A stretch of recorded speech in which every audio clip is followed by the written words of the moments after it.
നാമത്തിന് മഹത്വമുണ്ടായിരിക്കട്ടെ. ഞാൻ എൻ്റെ ഒരു സാക്ഷി അനുഭവം ഞാൻ നിങ്ങളുടെ മുൻപിലേക്ക് പങ്കുവയ്ക്കാം.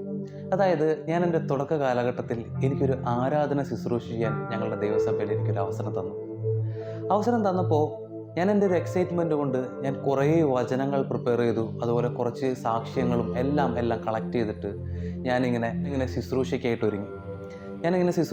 ഒരുങ്ങി ശുശ്രൂഷ സമയം എത്തിയപ്പോൾ ഞാൻ പഠിച്ചതും അല്ലെങ്കിൽ ഞാൻ റിസർച്ച് ചെയ്ത വച്ച ഓരോ കാര്യങ്ങളും ഇങ്ങനെ തുരുതുരാന്നിങ്ങനെ നിരത്തി പറഞ്ഞുകൊണ്ടിരുന്നു. അങ്ങനെ ശുശ്രൂഷയ്ക്ക് വേണ്ട കാര്യങ്ങൾ ജനത്തിൻ്റെ മുൻപിലേക്ക് അവതരിപ്പിച്ചു, കൈയടിച്ചു, പാട്ടുപാടി.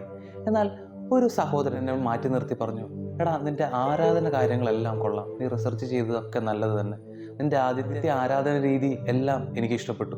പക്ഷേ അവിടെ ഒരു പ്രശ്നം വന്നത് അവിടെ ആത്മാവിൻ്റെ സാന്നിധ്യം ഇറങ്ങിയില്ല എന്നുള്ളതാണ്. നമ്മൾ കുഞ്ഞുങ്ങളാണ്, നമ്മുടെ ശുശ്രൂഷകളിലെല്ലാം തെറ്റുകൾ പറ്റാം. പക്ഷേ നീ ശ്രദ്ധിക്കേണ്ട ഒരു കാര്യം എന്ന് പറയുന്നത്, നമ്മൾ പ്രിപ്പയർ ചെയ്യുമ്പോൾ ദൈവവുമായിട്ട് ആലോചിക്കണം. ദൈവജനത്തിന് എന്തു കൊടുക്കണമെന്ന് ദൈവം പറഞ്ഞു തരും. അതായത് നമ്മൾ കളക്ട് ചെയ്യുന്ന കാര്യങ്ങൾ പലതും പല രീതിയിലുള്ളതായിരിക്കും, പലതും പല ജനത്തിൽ നിന്നുള്ളതായിരിക്കും. പക്ഷേ നമ്മുടെ മുന്നിലേക്ക് കടന്നു വരുന്ന ജനത്തിന് എന്താണ് കൊടുക്കേണ്ടത്, എന്ത് ആരാധന അല്ലെങ്കിൽ എന്ത് മർമ്മമാണ് പറഞ്ഞു കൊടുക്കേണ്ടത്, അവരെ ആരാധനയിലേക്ക്, ദൈവത്തിൻ്റെ സാന്നിധ്യത്തിലേക്ക് എങ്ങനെ കടന്നു ചെല്ലണം എന്നുള്ളത് ദൈവമാണ് നിശ്ചയിക്കേണ്ടത്. നമ്മുടെ ബുദ്ധിയിൽ ചിന്തിക്കുമ്പോൾ പലതും നമുക്ക് തോന്നും. മറ്റുള്ളവൻ ശുശ്രൂഷ ചെയ്തത് അത് അങ്ങനെ തന്നെ കോപ്പി ചെയ്യാൻ നമുക്ക് തോന്നും. അല്ലെങ്കിൽ മറ്റുള്ളവർ വചനം പറഞ്ഞപ്പോൾ ആ ഒരു വചനം ഈ ജനത്തിലേക്ക് കൊടുത്താൽ നമുക്ക് അത് ശുശ്രൂഷയാണെന്ന് തോന്നും. പക്ഷെ അങ്ങനെയല്ല ചെയ്യേണ്ടത്. എന്നോട് പറഞ്ഞൊരു രീതി എന്ന് പറയുന്നത്, നമ്മൾ കുറേ സബ്ജക്റ്റുകൾ ദൈവത്തോട് ഇങ്ങനെ ചോദിക്കണം, അല്ലെങ്കിൽ കുറേ സബ്ജക്റ്റുകൾ ദൈവത്തിൻ്റെ സന്നിധിയിലേക്ക് നമ്മൾ നിരത്തി വെക്കണം. ഇതിൽ നിന്ന് ദൈവം ഏതാണ് ചൂസ് ചെയ്യുന്നത്? നമ്മുടെ മുന്നിലേക്ക് കടന്നു വരാൻ പോകുന്ന ജനത്തിന് വേണ്ടി എല്ലാം നമ്മൾ ഉപവസിച്ച് പ്രാർത്ഥിച്ച് ഒരുങ്ങി കഴിയുമ്പോൾ അത് ദൈവത്തോട് ആലോചന ചോദിക്കണം. നമ്മൾ ബൈബിൾ എടുത്ത് തുറക്കുമ്പോൾ നമുക്ക് ദൈവം ഒരു മെസ്സേജ് തരും. അത് പോസിറ്റീവാണെങ്കിൽ അത് നല്ലതെന്നും, അത് നെഗറ്റീവാണെങ്കിൽ അത് നമുക്ക് ഡ്രോപ്പ് ചെയ്യേണ്ട മെസ്സേജാണെന്നും നമുക്കവിടെ മനസ്സിലാക്കും. കാരണം നമ്മൾ ശുശ്രൂഷ ചെയ്യുമ്പോൾ നമ്മുടെ ശരീരം കൊണ്ടും നമ്മുടെ ബുദ്ധി കൊണ്ടും അതുപോലെ നമ്മുടെ വാക്കുകൊണ്ടുള്ള സാമർഥ്യം കൊണ്ടെല്ലാം നമുക്ക് ശുശ്രൂഷകൾ ചെയ്യാൻ പറ്റും. പക്ഷെ ദൈവത്തിൻ്റെ ആത്മാവ് ഇല്ലാതെ നമ്മൾ ശുശ്രൂഷ ചെയ്യുമ്പോൾ നമുക്കവിടെ നമ്മുടെ ശരീരവും മനസ്സും, അല്ലെങ്കിൽ മറ്റുള്ളവർക്ക് പാട്ട് അറിയാവുന്നത് കൊണ്ട് അവർ കൈകളടിക്കുന്നു, പാടുന്നു, എല്ലാം ശരി തന്നെ. പക്ഷെ അവിടെ ദൈവ സാന്നിധ്യം ഇറങ്ങുന്നില്ലെങ്കിൽ അവിടെ നമ്മൾ ചെയ്യുന്ന ശുശ്രൂഷകളെല്ലാം വേസ്റ്റാണ്. കാരണം ദൈവം പ്രസാദിക്കാത്തിടത്ത് നമ്മൾ എത്ര വായിട്ടലച്ചാലും അവിടെ ഒരു പ്രയോജനവുമില്ല.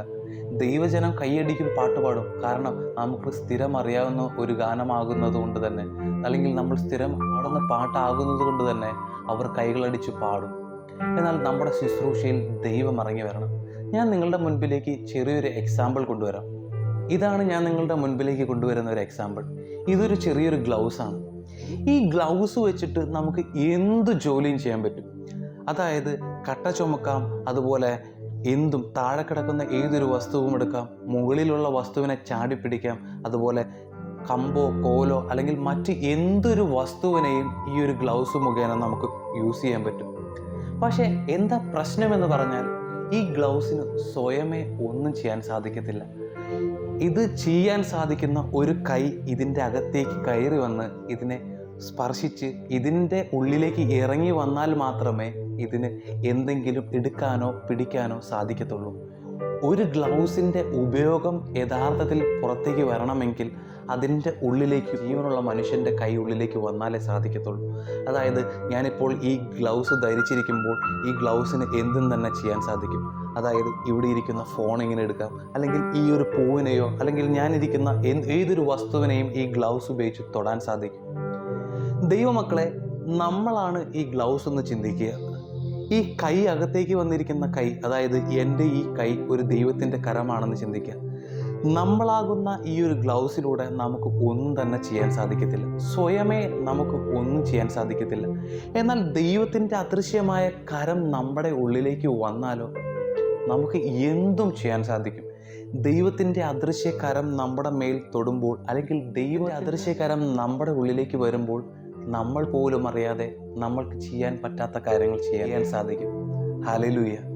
നമ്മൾ പലപ്പോഴും വിചാരിക്കും, ഈ ഒരു പ്രതിസന്ധി എന്നെ കൊണ്ട് പറ്റത്തില്ല, ഈ ഒരു പ്രശ്നം എനിക്ക് പരിഹരിക്കാൻ സാധിക്കത്തില്ല.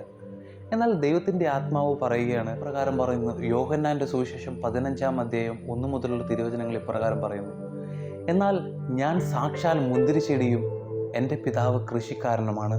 ശാഖകളിൽ ഫലം തരാത്തതിനെ അവിടുന്ന് നീക്കിക്കളയുന്നു, എന്നാൽ ഫലം തരുന്നതിനെ കൂടുതൽ കായ്ക്കാനായി അവിടുന്ന് വെട്ടിയൊരുക്കുകയും ചെയ്യുന്നു. ഞാൻ നിങ്ങളോട് പറഞ്ഞ വചനം നിമിത്തം നിങ്ങൾ ശുദ്ധിയുള്ളവരായിരിക്കുന്നു. എന്നിൽ വസിക്കുവിൻ, ഞാൻ നിങ്ങളിലും വസിക്കും. മുന്തിരിച്ചെടിയിൽ നിൽക്കാതെ ശാഖയ്ക്ക് സ്വയമേ ഫലം പുറപ്പെടുവിക്കാൻ സാധിക്കാത്തതുപോലെ എന്നിൽ വസിക്കുന്നില്ലെങ്കിൽ നിങ്ങൾക്കും സാധിക്കുകയില്ല. ദൈവജനമേ, യേശുക്രിസ്തു വ്യക്തമായി പറയുകയാണ്, നിങ്ങൾ എന്നിൽ വസിക്കുന്നില്ലെങ്കിൽ നിങ്ങൾക്ക് സ്വയമേ ഫലം പുറപ്പെടുവിക്കാൻ സാധിക്കുകയില്ല എന്ന്. അതായത് നമ്മൾ നമ്മുടെ ഇഷ്ടത്തിന്, നമ്മുടെ ബുദ്ധിക്കോ നമ്മുടെ ശക്തിക്കോ നമ്മുടെ ക്വാളിഫിക്കേഷനോ അല്ലെങ്കിൽ നമ്മുടെ അറിവിനൊക്കെ വെച്ച് നമ്മൾ ശുശ്രൂഷകൾ അല്ലെങ്കിൽ ഏതൊരു പ്രവൃത്തി ചെയ്യാൻ ശ്രമിച്ചാലും അവിടെ ദൈവത്തിൻ്റെ ആത്മാവ് അല്ലെങ്കിൽ ദൈവാത്മാവ് നമ്മളെ നയിക്കുന്നില്ലെങ്കിൽ നമുക്ക് അവിടെ ഫലം നൽകാൻ സാധിക്കത്തില്ല. ഹല്ലേലൂയ. മറ്റുള്ളവർ ശുശ്രൂഷ ചെയ്യുന്നത് കണ്ട് അതേ രീതിയിൽ നമ്മൾ അനുകരിക്കാൻ നോക്കിയാൽ പോലും നമുക്കവിടെ അനുകരണശേഷി മാത്രമേ ഉണ്ടാകത്തുള്ളൂ. പക്ഷേ ദൈവത്തിൻ്റെ ആത്മാവിൻ്റെ പ്രസൻസ് നമുക്ക് അവിടെ ഫീൽ ചെയ്യാൻ പറ്റത്തില്ല, അല്ലെങ്കിൽ മറ്റുള്ളവർക്ക് അനുഭവിക്കാൻ സാധിക്കത്തില്ല. നമ്മൾ പലപ്പോഴും യൂസ് ചെയ്യുന്ന ഒരു ഉപകരണമാണ് പേന എന്ന് പറയുന്നത്, അല്ലെങ്കിൽ പെൻ. ഈ ഒരു പേന നമ്മൾ ഉപയോഗിച്ച് പല കാര്യങ്ങളും എഴുതും. നമുക്കറിയാവുന്ന ഭാഷകൾ എഴുതാൻ സാധിക്കും, നമുക്കറിയാവുന്ന സിഗ്നേച്ചറുകൾ ഇടാൻ പറ്റും, നമ്മുടെ തന്നെ സിഗ്നേച്ചർ. വിലയുള്ളതും വിലയില്ലാത്ത കാര്യങ്ങളും എല്ലാം എഴുതാൻ സാധിക്കും. ഒരു വ്യക്തിയുടെ ജീവിതത്തെ നിർണ്ണയിക്കുന്ന പല കാര്യങ്ങളും ഒരു ഡോക്ടർ ഉപയോഗിക്കുന്ന പേനയ്ക്ക് എഴുതാൻ സാധിക്കും. എന്നാൽ ഒരു ഫാക്ടറിയിൽ നിന്ന് അതിൻ്റെ ഔട്ട്പുട്ട് ലഭിച്ച ശേഷം ഒരു കടയിൽ തന്നെ ഇരിക്കുന്ന പേനയ്ക്കാണെങ്കിലോ അത് പ്രത്യേകിച്ച് ഒരു പണിയും ചെയ്യുന്നില്ല. അല്ലെങ്കിൽ ഒരു സാധാ കുഞ്ഞിൻ്റെ കയ്യിലിരിക്കുന്ന ഒരു പേനയാണെങ്കിലും അവനത് കുത്തി വരയ്ക്കുന്നു, പലതും ചെയ്യുന്നു. പേനകൾ സ്വയമേ ഒന്നും ചെയ്യാൻ സാധിക്കും. എന്നാൽ അറിവുള്ളവരുടെ അല്ലെങ്കിൽ അറിയാവുന്നവരുടെ കയ്യിൽ ലഭിച്ചു കഴിയുമ്പോൾ ആ പേനയുടെ ആ എഴുത്തിൻ്റെ അല്ലെങ്കിൽ പേനയിൽ നിന്ന് വരുന്ന മഷിയുടെ ആ ഒരു അർത്ഥത്തിൻ്റെ തലം വ്യത്യാസം വരുന്നു. അതായത് ഒരു ഡോക്ടർ ഒരു ചീട്ട് എഴുതി ഒരു രോഗിക്ക് നൽകിയാൽ ആ ഒരു ചീട്ട് മുഖേന ആ രോഗിക്ക് മരുന്ന് ലഭിക്കുന്നു. അല്ലെങ്കിൽ ഒരു ബാങ്കിൻ്റെ ചെക്ക് ബുക്കിൽ ഒരു സൈൻ ഇടുന്നത് മൂലം ആ ഒരു വ്യക്തിക്ക് ബാങ്കിൽ നിന്ന് പണം ലഭിക്കുന്നു. ഇതേ രീതി തന്നെയാണ് നമ്മൾ വചനത്തിലൂടെ അല്ലെങ്കിൽ ദൈവത്തിൻ്റെ ആത്മാവിലൂടെ നമ്മൾ കണക്ട് ചെയ്യുമ്പോൾ മനസ്സിലാക്കേണ്ടത്. ദൈവത്തിൻ്റെ ആത്മാവ് നമ്മളിലേക്ക് കടന്നു വന്നാലേ നമുക്കും ഒരു വാല്യൂ ഉണ്ടാവത്തുള്ളൂ.